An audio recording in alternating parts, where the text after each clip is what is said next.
through the mystic eye, eminent personalities from various walks of life in conversation with Sadhguru.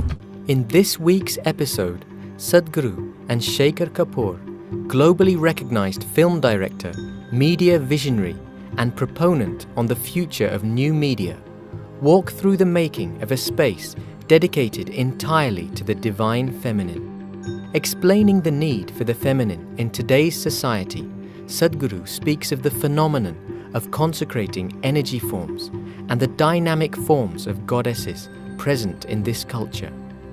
Watch as he takes us through the unique process of designing an appropriate structure suitable for a Devi. I'm very fascinated by because there's a lot of construction going on here. It's almost like, you know… The whole humanity is in construction. Okay, all right, I'll buy that. I'll buy that. So Sadhguru, this is a temple that I know you told me that it will last thousands of years, and it's a feminine temple. It's a temple devoted to the female aspect, not only of us, but the whole existence, the feminine aspect of existence. So tell me about this. This is not man-woman, what is it? What is feminine, what is masculine? So you need to understand this. Human understanding comes from a certain perception, a limited perception. When I say limited perception, right now your whole perception comes through your sense perception. Sense organs can perceive something only if there is something to compare with. For example, right now, you know silence only because there is sound, and you know sound only because there's silence, isn't it? See, right now if I show you this part of my hand, you can only see this. You cannot see this. If I show you this, you can only see this. So this is the nature of sense perception, whether it's your eyes or your ears or your smell or your taste or your touch, everything is only by comparison. So, the moment you perceive through sense organs, you already divided the existence. So because of the division, your mind also thinks in divisions. Because without divisions you cannot perceive, without two there is no logic, so you need two. So these two fundamental principles, because we are human, we are a species with man, woman, masculine, feminine, we are calling them masculine and feminine. So in this culture, it may be referred to as Shiva, Shakti, or in other cultures, yin and yang, whatever. So Shiva being masculine and Shakti being feminine. Yes. Why Shakti? Shakti means power. Why is that feminine? Not power, Shakti means energy. Energy, okay.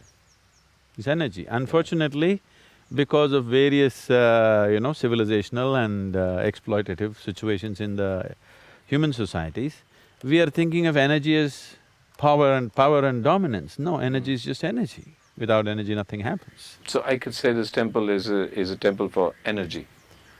Feminine energy. Feminine. So let's go in and you tell me what feminine energy is, as against masculine energy. Is this what you call a leap of faith? Right? From intellectualism to consciousness This is doesn't one take big any leap. faith, it just needs a leg. Or a broken leg, okay.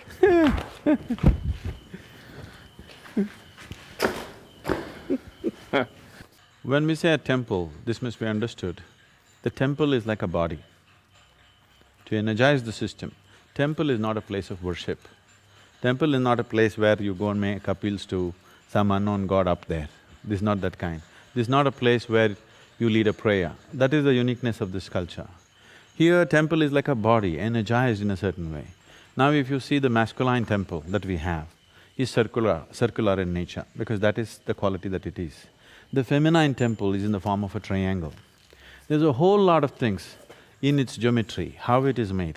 See, all the wings are 33 feet, properly done in the multiples of 11.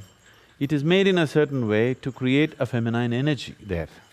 Why 33? If you go into these details, there are enormous amount of science behind that. Like your spinal column is 33 aspects, and… Which I just risked right now. Okay. So there are so many aspects to this which I don't wish to go right now, but essentially it is feminine energy. Where was the need for this, in a way? See, one thing is today, the feminine is at huge risk on the planet. So immediately people may think, oh, that's because of the man. Maybe man instigated it, but when I say masculine and feminine, I'm not talking about male-female. I'm talking about those two aspects, those two dimensions of life, without which our life will not be beautiful. Our life cannot work actually, even in the most fundamental way. So, because people start thinking in terms of dominance, this is a problem. If you're not looking at life as dominance, if you're looking at life as integration, if you're looking at life as cooperation, if you're looking at life as oneness, then without these two dimensions, there is no existence. But unfortunately, societies have taken on to this as to who is dominating right now, whether masculine or feminine. If any one of them dominates, it'll turn ugly. It's not that if masculine dominates, it'll turn ugly, or feminine dominates, it'll turn ugly. If any one of them dominates, it'll turn ugly. Above all, if you start thinking in terms of dominance, your life will turn ugly. By domination, you will not know life. Only by inclusion you will know life. So this is essentially to create an energy force where people can experience a powerful sense of feminine, a fiery nature of the feminine thing. See, feminine is a very fiery form of energy. But today, because we have made economics the most important aspect of human societies, naturally, see, we need to understand this, economics is being glorified as if it's some kind of a divine thing. Economics essentially means survival process. Economics has a place in our life for sure, but it is not the be-all of life. So feminine doesn't belong to that dimension. If in these societies, love, art, music, above all aesthetics of life was dominant in a society, if aesthetics was as important as economics, nobody had to bring up the feminine. Feminine would be naturally, exuberantly alive and manifest in the society. Today, either we are slowly making all the women like men because they have to survive, they have to earn money, they have to provide, or a small percentage of them in reaction not being able to cope with that, they're becoming like Barbie dolls. Here we are creating a woman who is fiery and powerful in a completely different way. But what you're saying is, you just said love, art, aesthetics. You use those three words as part of the feminine energy. Now, I'm a filmmaker, I'd like to assume that I have all three in myself, so that's my feminine energy. Yes, it is. So If what you do else? not have the feminine, you won't look and think in terms of what's beautiful, what's not beautiful. You'll only think in terms of what's useful and what's not useful. You'll become utilitarian. The masculine is like that. So that's… So you being a man or a woman has nothing to do with it. So am I in conflict constantly between my masculine and feminine self? Why? See, that's the whole thing. These two energies are the basis of creation. Why would they be in conflict? They're in absolute collaboration. It is only in human mind that it's in conflict. In life, it's not in conflict. In energy, it's not in conflict. Only in mind it's in conflict because mind divides. Because to people, when listening to you say the sheer absolute power of the feminine energy, they don't relate to that. They see feminine energy as something gentle, nurturing, soft. No. Tell me about the power of feminine energy, because See, a lot of our culture talks about various goddesses that have a sense of huge power and almost violent the original power. goddesses that we created in this culture were all Kali, Bhairavi, now she's Bhairavi, all fierce, powerful creatures, okay? Somewhere down the line, when the outside influences came upon the culture and people made fun of them, people ridiculed, your women are like this then they tried to domesticate the feminine.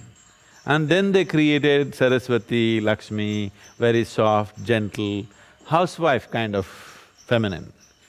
Bhairavi, you can't contain her to the limitations of your house, not that she cannot stay in your house, you cannot contain her to the boundaries of your house. She's all-encompassing, that's the nature of her. That's the nature of the feminine, that it's all-embracing, not all-conquering, you must understand. Man wants to be in conquest, a woman wants to embrace. And By conquest, you will never have it. By embrace, you will have it, isn't it? See now it's come to a point where the work has become almost feminine, okay? You need gentle hands to do what they're doing. But before that, this rock was in the quarry, okay? There you needed some hard tools to cut it, make it a big piece, transport it in the truck, bring it in, hold it there, cut it down to size. All that was very masculine. If that masculine work had not happened, this feminine part would be not possible. This is so in the society also, I want you to see. If the man goes about, breaks down nature, builds his home and all this, then the woman comes in and makes it beautiful. If she didn't come in, he would just have rock house which is of no consequence. Nobody enjoys being there, they'll have a house and they'll live outdoor.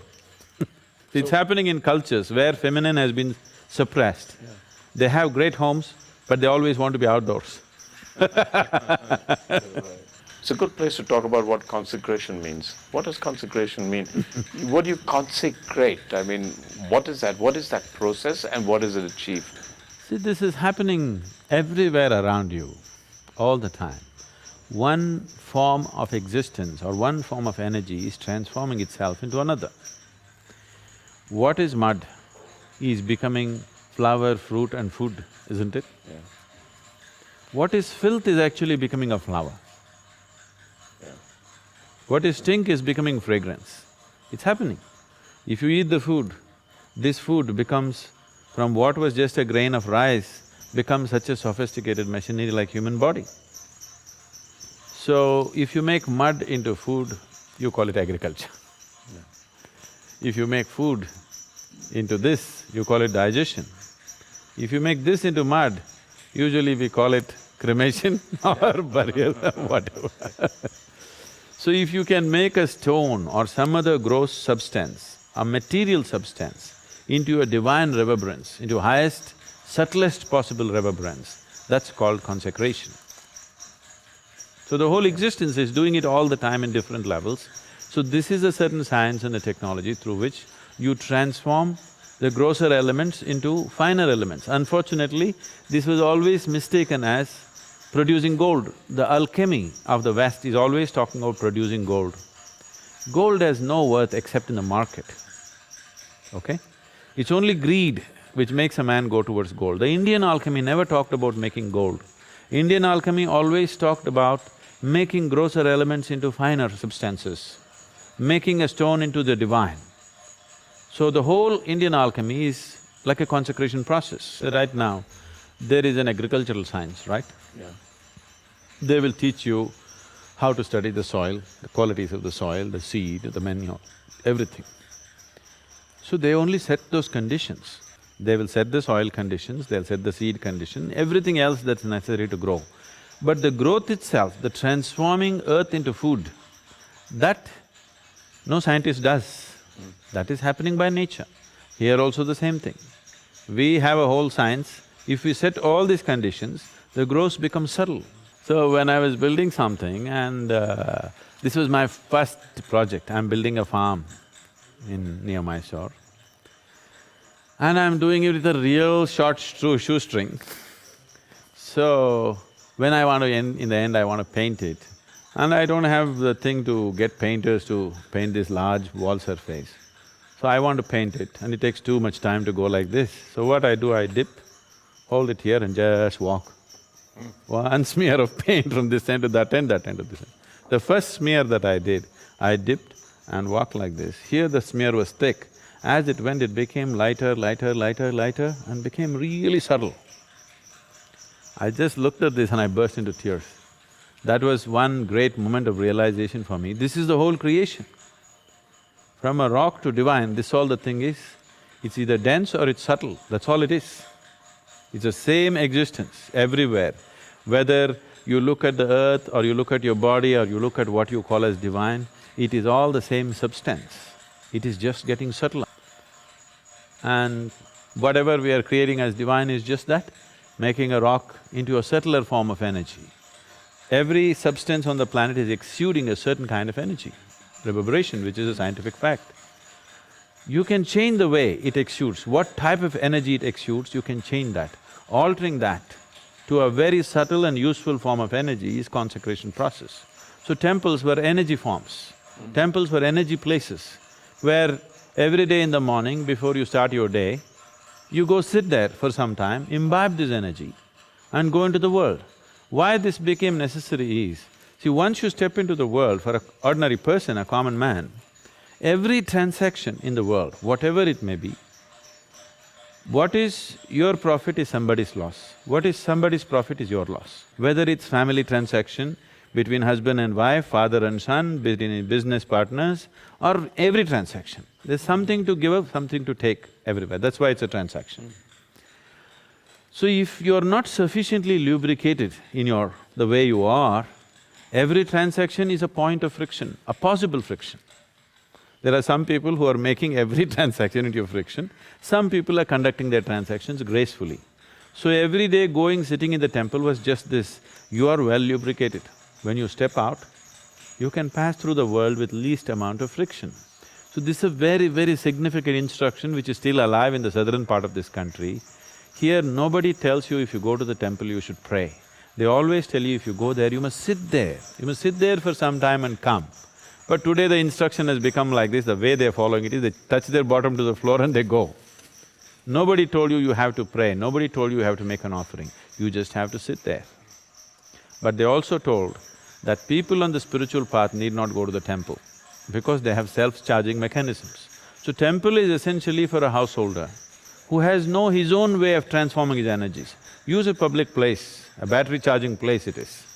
So this is feminine energy, it's triangular. The whole temple is triangular. It's an equilateral triangle, okay? There are many aspects of the geometry which I don't want to go in, but the significant aspect is, there's another triangle fitting into this in a smaller capacity. So a downward triangle is… And that's this one. No, this downward triangle always symbolizes the feminine. Okay. The upward moving triangle symbolizes the masculine. But here, normally it would be depicted like this. Okay, this is also the Star of David and whatever else the star is used, and this is the basic yantra for Sri Chakra and everything. This is the masculine and feminine meeting. But here, the masculine is held inside the feminine triangle because here the masculine is unborn. It's in the womb of the feminine. So it's a smaller triangle held inside. It is not a larger triangle like a male meeting the female. This is like in the womb. The masculine is a child in the feminine's womb because here the feminine is in a dominant form. So there is a whole geometry of things in this where we are trying to build a body of the feminine to energize it in a certain way. So Devi will sit here, this is also a triangle and this is into the earth, here there are steps going in. Being in the earth is very important for the feminine. So the deity herself is going into the earth and people have to go in to meet her, that's how it is. And there are lots of symbolisms attached and geometry involved in this whole process. In the end, today you have walked in, it's like a construction site. After 2 months you walk into this space, forget about the ambience, walk with your eyes closed. You will see, it'll just hit you in your face, the whole energy of it. That's how it will be.